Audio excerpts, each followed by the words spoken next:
Assalamualaikum warahmatullahi wabarakatuh. Nama saya Irgato Razak dari kelas 11 MIPA 2 dari kelompok Liquid Platinum yaitu kelompok 6. Di sini teman-teman bakal ditemani oleh kakak-kakak dan abang-abang yaitu Fitri Handa Pitaloka, Oza Pratama Arafat, Nabila Istiqomah, dan Sabica Saguna Sembiring. Kami dari Sekolah Menengah Atas Dharma Wangsa yang terletak di Medan, Sumatera Utara. Pada kesempatan kali ini, kami akan membahas topik mengenai kesepakatan internasional mengenai pemanasan global. Sebelum kita masuk ke dalam materi, agar mendekatkan hubungan antara kami dan teman-teman, kami akan bertegur sapa kepada kalian. Bagaimana kabar kalian semua? Semoga teman-teman senantiasa diberi kesehatan dan kekuatan agar terhindar dari virus COVID-19 yang sedang merebak di Indonesia.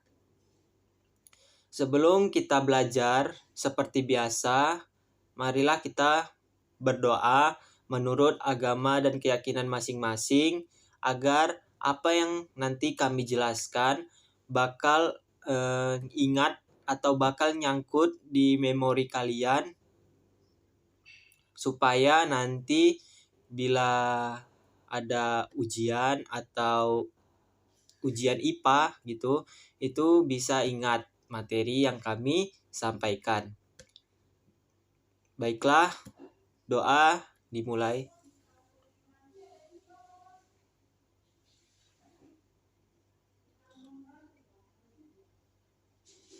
Doa selesai. Baiklah, setelah kita berdoa, marilah kita menyimak materi yang akan dibawakan oleh kami.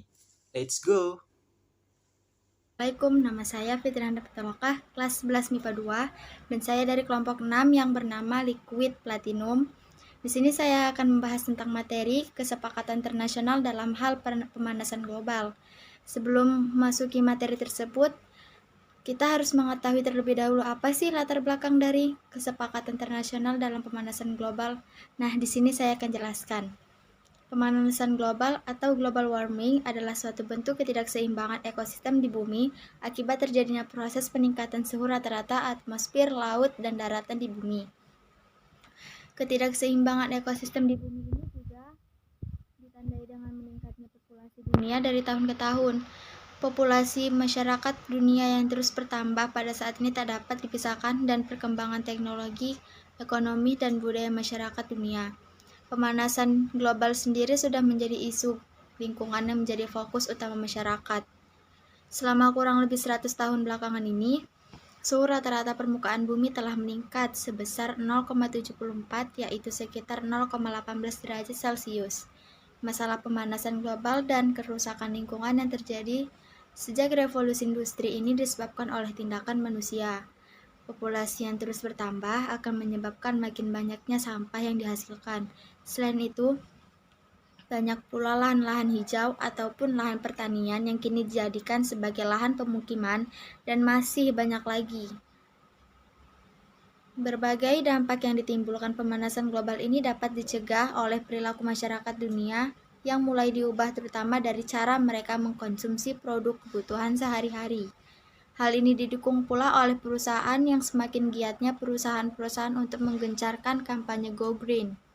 Green juga erat kaitannya dengan produk-produk yang sehat, dapat didaur ulang dan ramah lingkungan. Berdasarkan latar belakang tersebut, makalah ini akan difokuskan untuk menganalisis bagaimana perusahaan-perusahaan negara di dunia untuk mengurangi pemanasan global akibat emisi gas rumah kaca dengan menerapkan perilaku ramah lingkungan. Target penelitian ini adalah semua negara di dunia yang industrinya maju dan berkembang. Perkembangan dunia industri di berbagai negara, terutama negara maju, memberikan manfaat dalam bidang perekonomian, khususnya dalam menciptakan lapangan pekerjaan bagi orang banyak. Namun, Di sisi lain, gas buangan hasil industri membuat temperatur bumi kian memanas. Dampak pemanasan global yang terjadi sudah disadari dan dirasa IPCC atau Intergovernmental Panel on Climate Change. Rumusan masalah. Di sini kami menyusun sebagai permasalahan yang hendak dibahas dalam makalah ini. Ada pula sebagian permasalahan yang hendak dibahas dalam karya tulis di antara lain, bagaimana langkah para negara untuk mengurangi permasalahan global. Apa saja yang dibahas IPC Jenewa Swiss saat bertemu setahun sekali di rapat pleno. Bagaimana isi laporan kerja IPC tahun 2007? Mengapa IPC penting dalam masalah pemanasan global? Mengapa dampak dari pemanasan global sangat patut untuk diwaspadai? Apa saja kesepakatan internasional yang tepat oleh negara-negara di dunia untuk masalah pemanasan global? Bagaimana gambaran kesepakatan internasional yang tepat tetapkan negara-negara di dunia untuk masalah pemanasan global? 3. Tujuan makalah bersumber pada rumusan permasalahan yang disusun oleh penulisan di atas hingga tujuan dalam penyusunan makalah ini merupakan sebagai berikut. Untuk mengetahui dalam memahami langkah-langkah negara di dunia dalam mengurangi penyebab masalah pemanasan global. Untuk mengetahui hal yang dibahas IPC Jenewa Swiss saat bertemu setahun sekali di rapat pleno. Untuk mengetahui peran penting yang dilakukan oleh IPC. Untuk mengetahui isi laporan kerja IPC tahun 2007.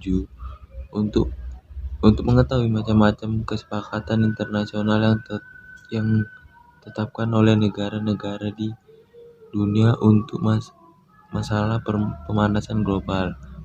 Untuk mengetahui gambaran kesepakatan internasional yang ditetapkan negara-negara di dunia untuk masalah pemanasan global.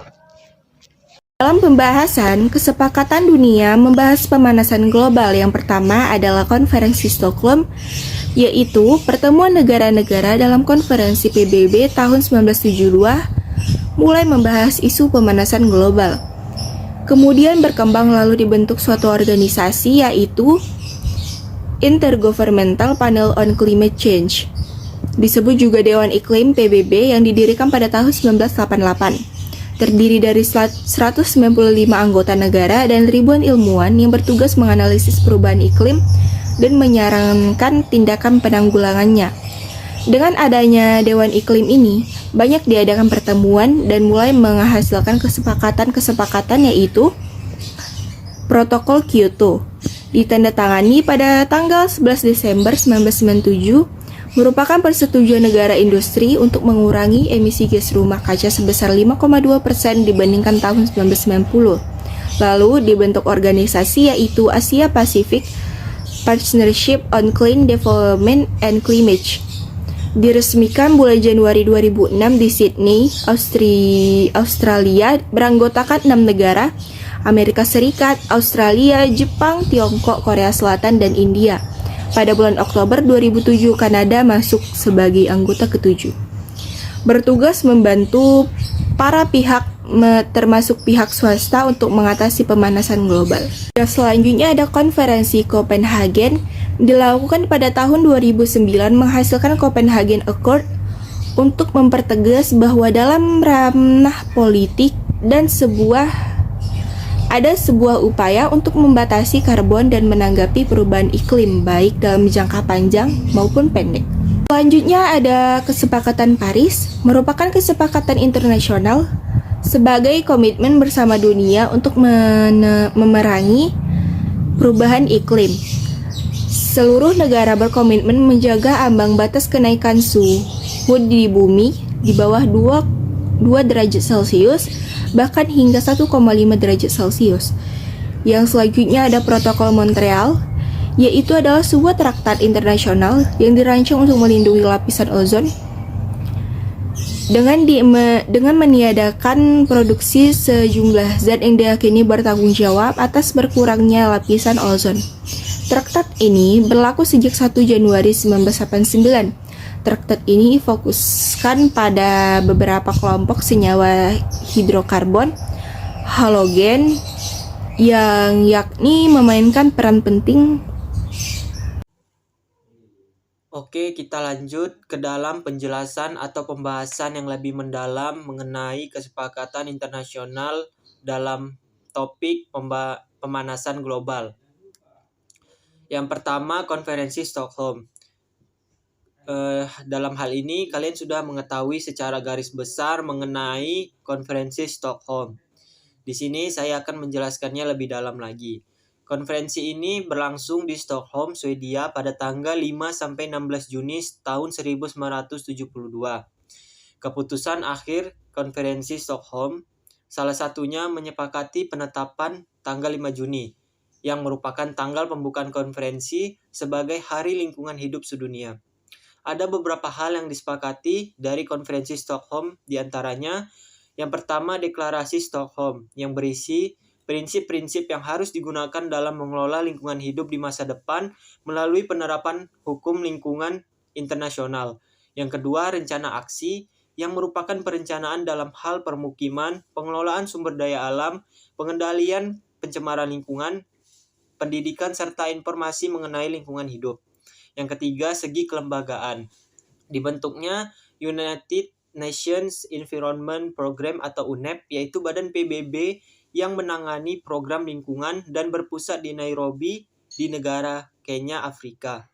United Nations Environment Program atau UNEP merupakan badan perserikatan bangsa-bangsa atau badan PBB yang mengordinir kebijakan mengenai alam dan menggalakkan sustainable development di dunia. Sementara itu, di dalam Deklarasi Stockholm itu berisi prinsip-prinsip sebagai berikut. Di sini saya hanya menyebutkan beberapa saja untuk mempersingkat waktu. Yang pertama, hak asasi manusia atau HAM harus ditegaskan. Segala bentuk apartheid dan penjajahan harus dihapuskan. Nah, poin pertama ini sesuai dengan apa yang ada di dalam pembukaan Undang-Undang Dasar tahun 1945,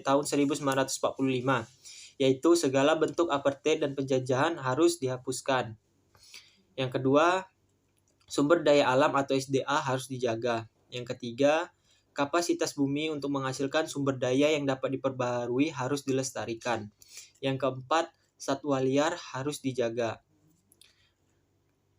Lanjut, nah ini merupakan prinsip-prinsip.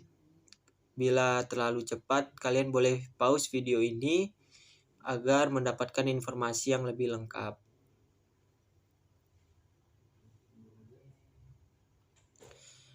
Oke, kita lanjut. Yang kedua itu ada Intergovernmental Panel on Climate Change atau disingkat IPCC. Nah, IPCC adalah sebuah panel antar pemerintah yang terdiri dari ilmuwan dan ahli dari berbagai disiplin ilmu di seluruh dunia. Tugasnya menyediakan data-data ilmiah terkini yang menyeluruh, tidak berpihak dan transparan mengenai informasi teknis, sosial, dan ekonomi yang berkaitan dengan isu perubahan iklim, termasuk informasi mengenai sumber penyebab perubahan iklim, dampak yang ditimbulkan, serta strategi yang perlu dilakukan dalam hal mengurangi emisi, pencegahan, dan adaptasi. IPCC bersekretariat di Jenewa, yaitu di negara Swiss, dan bertemu 1 tahun sekali di sebuah rapat pleno yang membahas 3 hal utama.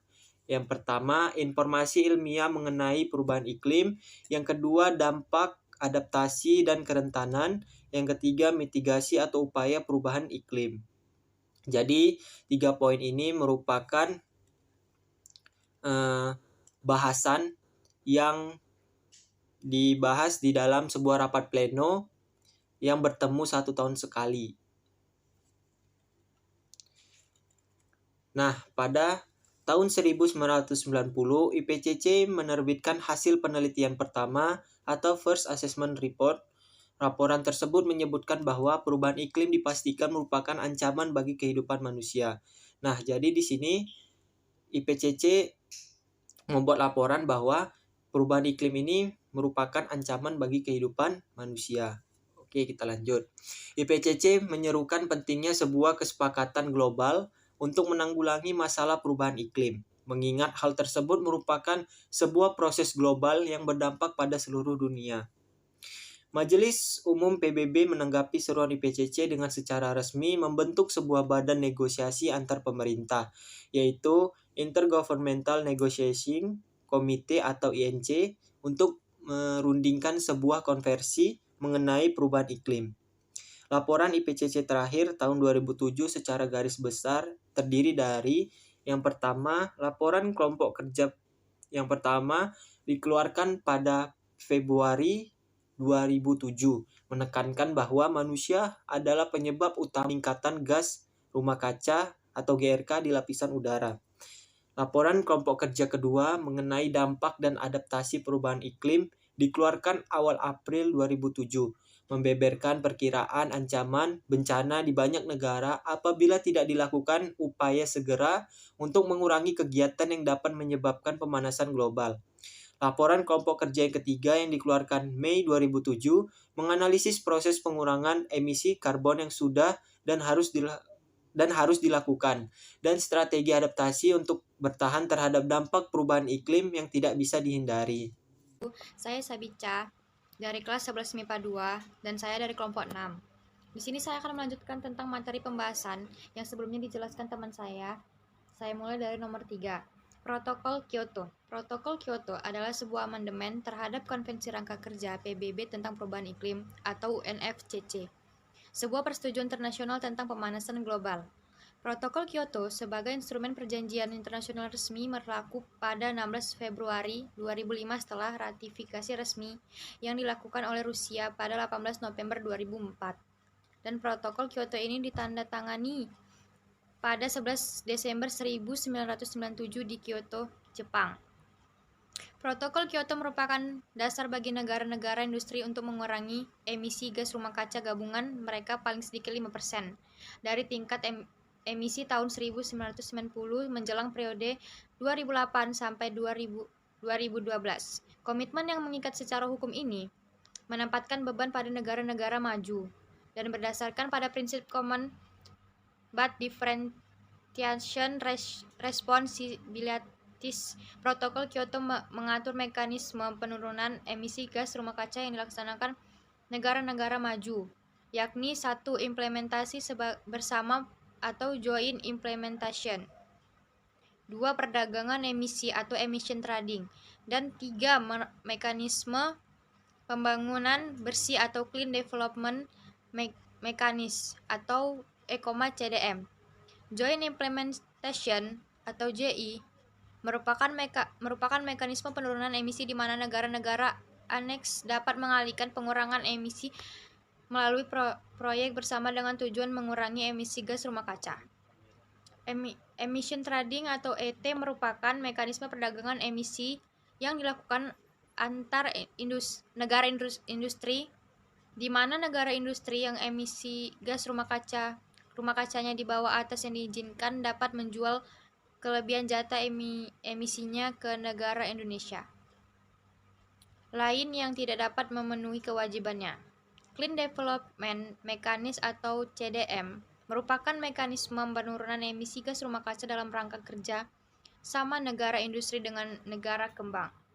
Mekanisme ini bertujuan agar negara aneks dapat mencapai target pengurangan emisi melalui program pengurangan emisi gas rumah kaca di negara berkembang. 4. Konferensi Copenhagen. Konferensi Perubahan Iklim Berserikatan Bangsa-Bangsa di Copenhagen, Denmark. 7-18 Desember dinilai belum berpihak di Indonesia. Hasil bocoran dokumen draft Copenhagen yang diperoleh Wahana Lingkungan Hidup atau WALHI menunjukkan ketidakseriusan 36 negara industri di kelompok aneks dalam menurunkan emisi karbonnya.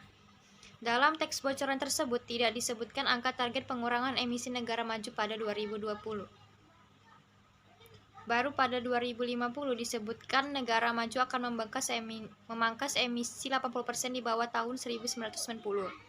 Padahal para ilmuwan merekomendasikan agar negara-negara industri maju setidaknya harus mengurangi emisinya sebanyak 40% pada 2020.